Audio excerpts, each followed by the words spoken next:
I want to ask you, sitting there right now watching this video, when was the last time you were truly bored? For me, it's honestly hard to remember a time in the past week where I was completely bored with nothing to do at all. A big reason for this is we have invented the cure-all to boredom, with constant, uninterrupted access to social media and the entire world through our phones that we can get out at any time of the day, unless your phone dies or you have no internet, but that's pretty rare, to be honest. This cure to boredom is so effective that it is a genuine major problem in people's day-to-day lives nowadays. It's become a genuine addiction for people that they feel like they're stuck on their phones and stuck on, honestly, a lot of the time, short-form content like Instagram Reels and TikTok. They've really taken this to another level in the last 5 years. It's been so effective that we've had to come up with the term doom scrolling to describe being stuck scrolling on your phone. We've all sort of been there. You feel like you're stuck in your bed or on the couch just scrolling endlessly. You open up your phone to check a message from your friend or to do something specific, and then 30 minutes just vanishes like that. You don't even know where it went. You just got stuck in a scrolling loop. It's essentially the cure-all to boredom because you can pull out your phone if you're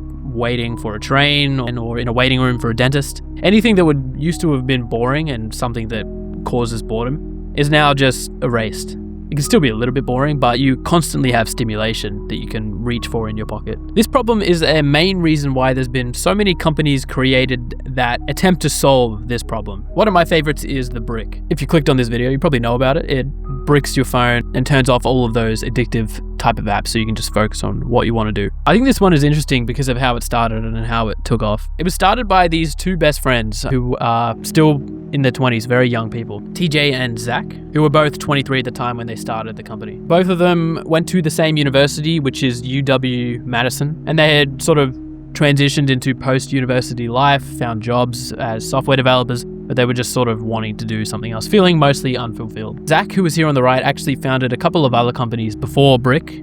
Like everyone today, they were distracted by their phone, and they found the built-in Apple tools for time limit were just not effective enough, and for like something as addictive as modern social media weren't effective enough at getting them off of their phones and limiting their screen time. It's good as a reminder, but if you're genuinely pulled to something and addicted to it, it's not going to work because you can just click ignore limit. The barrier is just too low. And there's other things like flip phones or like just leaving your phone, like not even using a smartphone. But realistically, in today's world, it's just a bit of a liability, especially with how reliant people are on maps, and like I pay for things with my phone, so there's a lot of features that you need day to day. Or if you're working and you bring a flip phone to work and then you need to check an email or send something from your phone and you just can't do it because you have a flip phone. It's just not really practical in the real world for most people. I know some people can definitely do it. And then that's when the reframe happened for them. They thought maybe there's a way we can turn our iPhones into flip phones and keep the functionality of the phone and just turn off the actual problem parts, which is Instagram, Facebook, YouTube as well. Any social media really. And they got started working on making a concept or like the early version of the brick. And the thing I found interesting about it is that they didn't have any funding at all. They just put $2,000 into a bank account, a shared bank account, I assume, to start this company. They didn't have investment. They weren't really trying to get investment from everything I read. They literally just put $2,000 into a bank account, said, all right, we're going to start this company today. And they used that money to buy a 3D printer to actually print the bricks. Early on, they just printed the bricks one by one in a basement, and it allowed them to start with, very little money. But of course, there was a big effort to actually build it. They were both software developers, and they had to actually build the app and functionality to brick the phone and turn off certain apps and make it effective enough that you can't just like turn it off quickly. So they had the physical device where you have to actually tap your phone on it to unbrick it. Anyway, while they were building this, because it did take a few months to build it wasn't just something that happened overnight, they did start to just spread the word about it organically, mostly on Instagram. No mega rollout plan or no huge team behind it. They were just sort of posting on Instagram and reaching out to people to try and spread the word of mouth of the product. And they had their first sign that this was probably going to be something that people really wanted. People were pre-registering their interest before it had even launched. So that was, their first sign that this really potentially might be something. But a couple hundred people registering their interest doesn't sort of necessarily mean once it launches, it's going to take off and people are going to buy it. It's just sort of a good sign early on. Eventually, they do launch it and they launch the physical product and begin printing the bricks themselves out of the basement. They could only produce 10 a day starting out because the printer just wasn't fast enough to print more than that. So the goal at the very beginning was to just sell 10 a day to max out their manufacturing quota, I guess. The growth stayed organic. From everything I've read, there was no big marketing push or ads running for it. They were just sort of spreading the word organically. And they quickly maxed out that 10 a day capacity. And then they had sold enough to expand into a second 3D printer. So they spent the money that they made selling 10 a day to buy a second printer, which effectively doubled their capacity to 20 a day. So it was growing, but it was still definitely very DIY at the start. Again, they were just two 23-year-olds that had started this company a few months ago. So very, very good early signs. There was a tipping point though. And they say this themselves, where the organic word of mouth had spread to a tipping point where it was really, really starting to spread. And they say themselves there was a single tweet that took off and went viral and shot their orders through the roof. I remember one of the first moments when it really hit me, like, oh, we may have a real company on our hands here, was I was out, I think I was at a Packer game or something, doing something in Wisconsin, and I get a text from you saying, like, you got to check Twitter. Somebody just tweeted about Brick and it went viral and we've got 1,000 orders to fulfill tomorrow. And this was at the time when we were making maybe 20 bricks a day. And I remember thinking, oh my gosh, how are we going to do that? We can't fulfill 1,000 orders. What's going to happen? And after the initial kind of shock and stress wore off, I realized, like, wait a minute, we might be onto something here. There may be something here with Brick.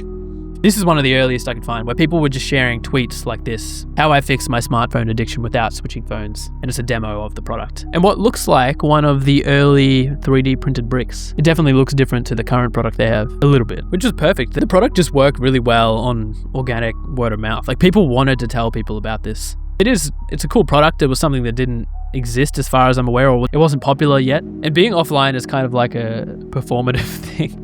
Like, look how offline I am, look how productive I am. I know about this, you should know about it. So I guess, like, it worked perfectly because the product does also work. So people were willing to share it with their audiences to show, oh, here's the latest thing. Here's what I'm doing to be more productive or to be more present. So they sort of just hit the nail on the head for building a product that spreads organically. But there was a big problem. They had thousands of orders after it really started to take off, virtually like overnight.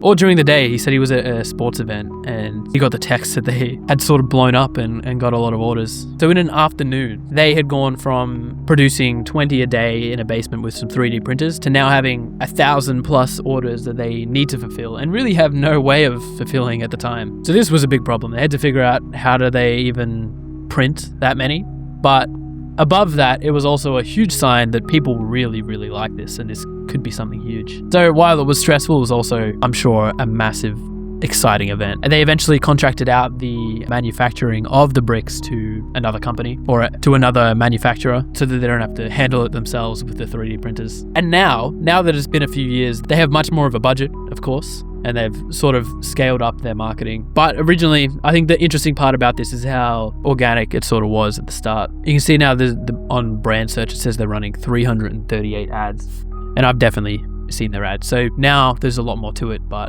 to get off the ground, it was just a 3D printer. And it's honestly just continued to take off from there. According to the Wall Street Journal, and also according to SimilarWeb, the downloads of the app peaked at 103,000 in January of this year. So their growth has just continued. And now they get published by all sorts of places. The Wall Street Journal, Vogue, and of course, still heaps of just organic content creators. And you probably see there's heaps of companies now that do similar things through the app format or through the physical device with like cards. So it's an entire industry of companies that have been built specifically to fix the problem of phone addiction, or at least create a tool to make it a bit easier to manage. And I really do wonder where it goes from here, because this problem isn't going anywhere. And the way things are trending should just get worse and worse over time. I don't see it slowing down. So this probably won't be the final solution, and there'll probably be more things that pop up. I think one for a laptop could definitely be useful as well. It might already exist, but I've sometimes put my phone away to work on something and then just find myself on YouTube on my laptop instead, and it's just the same thing, because you've got the same access. So one for that would be good too. And for me personally, I do have a brick, but my screen time is still pretty high, which is probably just my own willpower. Should probably just use it more, but I guess the bigger issue is just everything being fully tailored for you and so hyper-specific that it releases so much dopamine. It's very specific and it works very well at keeping you on the platform.